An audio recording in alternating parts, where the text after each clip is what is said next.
Hi everyone. For my preview of the week ahead in Forex and financial markets this week, I'm paying particular attention to the US dollar, including a look at the Euro-US dollar currency pair and gold. That's because the Fed just hinted for the first time that it's thinking about the need to taper its quantitative easing, which we all know means slowing down the printing press. So I'll look at some charts and go over the tapering story, as well as preview highlights from the economic calendar this week. GKFX Prime presents the week ahead.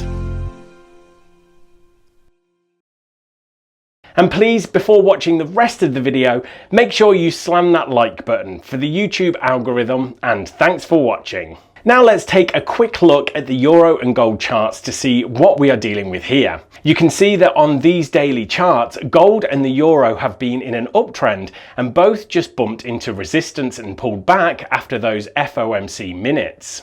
Whether this resistance holds in the coming days will be key. Switching over to the economic calendar, take note it could be a slightly slower start to the week in Europe, where many countries are on holiday for Whit Monday. GDP data from Germany and the US will make for interesting comparisons when it comes to trading the respective currencies in the euro-US dollar pair. Remember, you can't compare GDP as like for like because one is quarter over quarter and one is year over year. But the picture we expect to see is one of much stronger growth in the US than in Europe in quarter one. Housing demand has come down a bit in New Zealand, so there is less pressure on the RBNZ to talk about rate hikes at this meeting. Finally, keeping up with the inflation theme, core PCE is released on Friday and expected to come in well over the Fed's target of 2%. Turning back to our favourite conversation in Forex and trading, what is the Federal Reserve going to do next? The reason I'm asking this time is because the FOMC minutes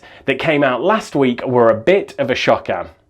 The minutes said, some policymakers said it would be appropriate to start discussing a plan for adjusting asset purchases in the upcoming meetings if the economy continued to make rapid progress. Then going beyond that, they said, some policymakers were worried that inflation increase could reach unwelcome levels before providing sufficient evidence for a policy reaction. So, translating all of that, the minutes are preparing markets for QE tapering in the next few meetings. But they are also warning that they may even have to act early before CPI data shows a sustained trend higher. Pretty much all of that is theoretically bullish for the US dollar and bearish for gold because it implies a US rate hike is coming sooner. However, these minutes are 2 weeks old, and almost every Fed policymaker has said since they came out that they think inflation is transitory and that there is no need to overreact. That kind of commentary has been bearish for the dollar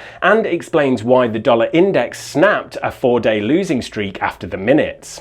So let's see how this resistance in euro and gold works, because if it gives way and prices move higher, it shows the markets are brushing off the Fed minutes and suggests more dollar weakness to come. If the resistance holds, the Fed may have turned the trend lower. Right, thanks everyone, good luck trading this week and make sure to subscribe so you don't miss the next episode of the week ahead.